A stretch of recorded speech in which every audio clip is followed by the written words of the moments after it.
right, welcome everybody to EMS World Podcast and our brand new series, which we are calling Rapid Response with Mike and Josh, where we take the latest topics in EMS and we take about 10 to 12 minutes and we hit you with raw data and just opinions on what is going on in the world of EMS. And Josh, I'm excited to get at this, so welcome. Yeah, I I'm look super forward to a excited. lot of these episodes with you. Yeah, me too. Very excited. We're going to try and do these on a regular cadence basis so our audience is prepared to listen to us and then hopefully give us some feedback. For sure. Two Jersey guys. So That's listen, it. just bear with us. Josh, our inaugural run here, we're going to talk about something that is huge right now, not just in EMS, but in the world, and that is AI, artificial intelligence. Where do we stand with artificial intelligence moving forward? Where are we presently? What's exciting about it? What is concerning about it? Again, we have about 10 minutes to hit on this, so let's just jump right into it. Josh, you are a tech guy. You're an analytical guy, right? I am not. I'm better speaking, right? But I want to ask you right from the jump, what are you excited about with AI as we move into the future here in EMS? Yeah, so honestly, what I'm most excited about when AI comes to EMS is I'm going to be able to spend more time with my patients and I'm going to spend less time documenting stuff. I think if I just kind of take that, I know we only have 10 minutes, so we'll just kind of rapid fire this, but what's here today is the ability to replicate something that you do on a frequent basis and do it in a more succinct and a more effective basis. So just taking, for example, your PCR, right? Your chart, your patient chart. So we all spend a lot of time on our chart. It has to be accurate. Everyone, I assume everyone like me writes their chart as if they're reading it on the stand. That's like the example I give everyone. So it's important that it's accurate, right? But it takes a lot of time to write this narrative. So what did I do until AI came around? I used my iPhone and I created an iPhone shortcut that said PCR asterisk. And so when I did that, I did PCR asterisk, and all of a sudden we use EMS charts, it completely filled my narrative. Now, I didn't just leave my narrative like that. Obviously, I went back through my narrative and made sure it was accurate for that patient, adjusted what was going on, but I had a really good foundation to start my narrative by doing this iPhone shortcut. Well, don't need to do that anymore. Now we have ChatGPT, we have Claude, you Gemini, choose your AI of choice carefully, and it can learn from your narrative. It can learn from the way that you document, the way that you speak to it. It's really iterative and it learns very well. So that's what I do. That's my narrative. And then, of course, we have to make sure it's accurate. So we have to go back and read it. But yeah, cuts out tons of time. I talk to it. I don't type it. I talk to it. And that's here today. I mean, we should be doing that now. Agreed. Listen, documentation is huge in our industry, right? We are constantly harping on crews and ourselves to make sure that our documentation is accurate, right? And it paints the picture, right?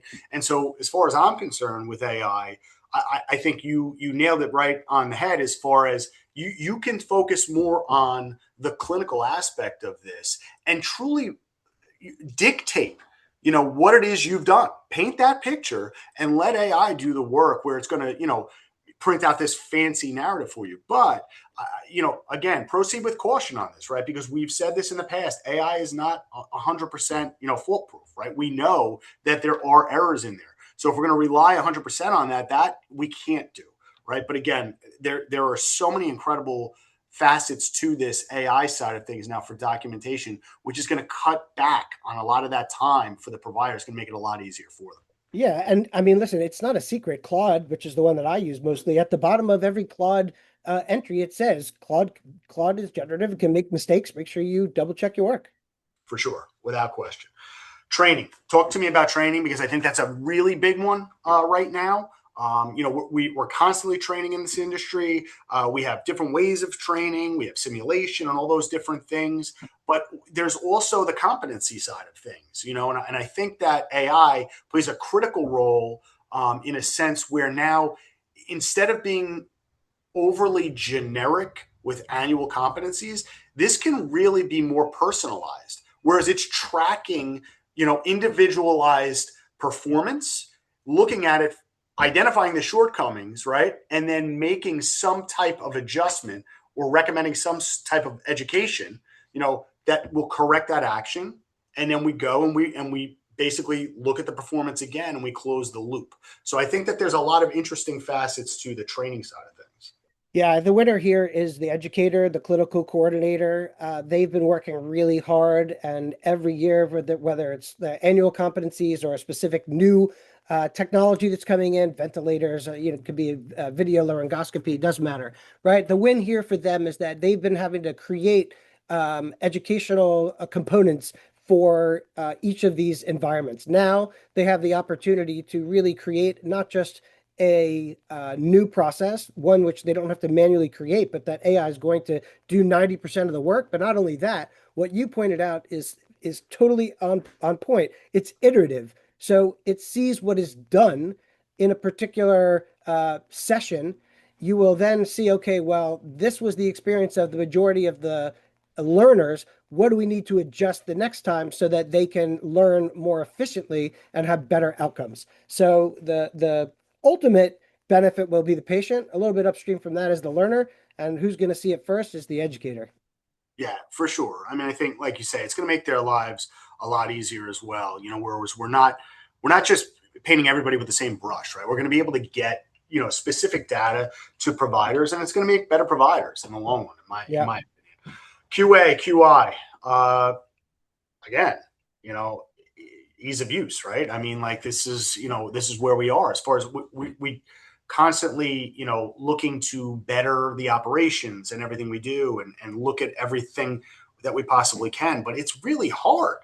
Prior to this, it's really hard to do. Yeah, there's just so much data out there in the world, and EMS is no different, right? And we're collecting all this data, and we want to do QA. We want to make sure that our crews are doing what they're supposed to be doing. We want to make sure our patients get the best care. It is impossible. It is impossible to QA 100%, 50%. It's just not possible, right? So what can AI do? AI can say, okay, you set up AI so that it reads through all these charts. It doesn't care if there's 500, 5,000, and it can flag for you based on what you tell it to, what you really should be looking at and where there might be errors.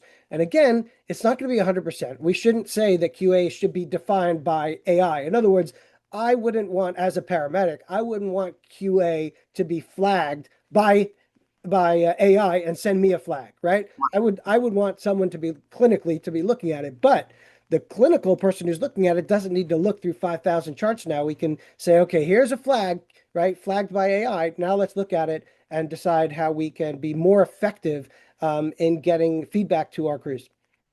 100% agreed. I think that we actually can QA and QI 100% of the charts now. That's the Yeah. biggest takeaway on this. Whereas Yep. you could randomly select charts, right? Because we had to manage it.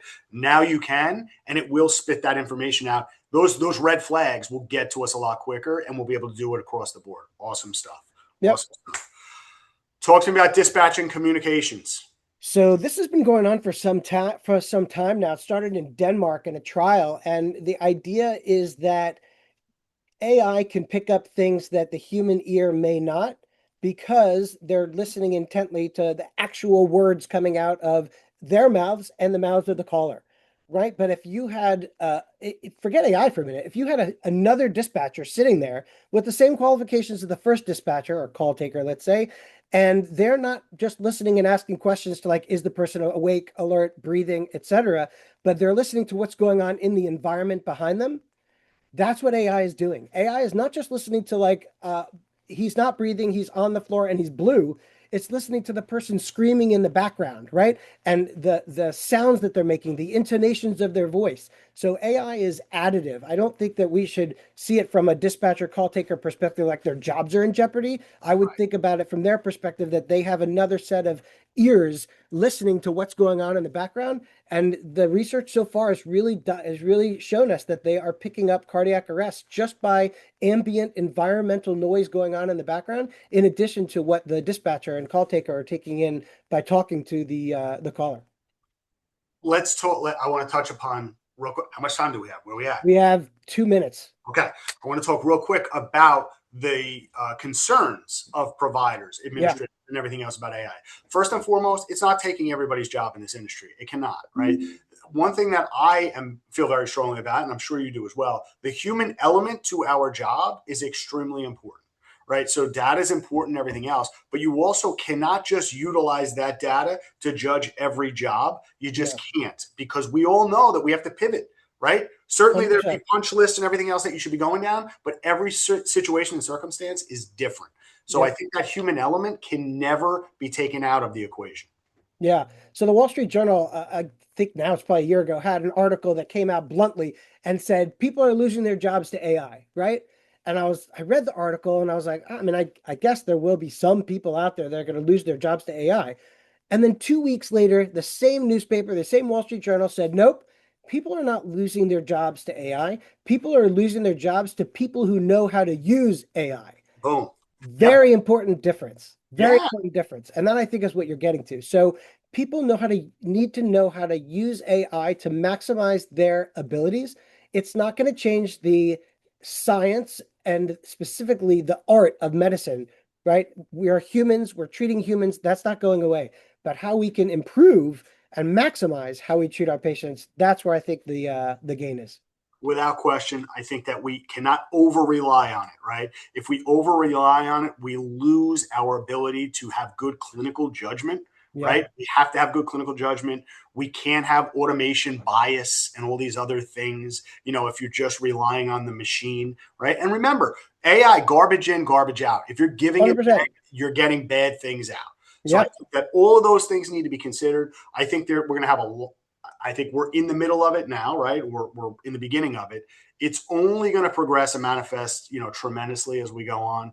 But this is something that's not going away. It's something that we need to embrace, and I think it's something that's going to change the face of the way we do business. Totally agree. I know we agreed we were going to keep to our 10 minutes, so we're going to stick to it. I will say, though, that there's no way we could cover AI in 10 minutes. There's a lot to talk about here, and I hope that people are coming to EMS World Expo, and if they are, we have multiple talks on multiple days of AI. We have pre-conferences, we have sessions, so a lot to be discussed in AI. Maybe we'll do another AI with one of the presenters maybe afterwards, but would encourage people to come to EMS World Expo for all that it offers, including multiple talks on this topic of AI itself. Without question, Josh, this was a great first episode. We got right at it. We hope that the listener enjoys. We're going to be back at you with many of these episodes. We want to hit you hard and fast with this information, make it easy for you to listen to in the car, wherever you are. So please stay, tuned in for the next rapid response. We'll be at you next week. Josh, thanks for joining. Awesome.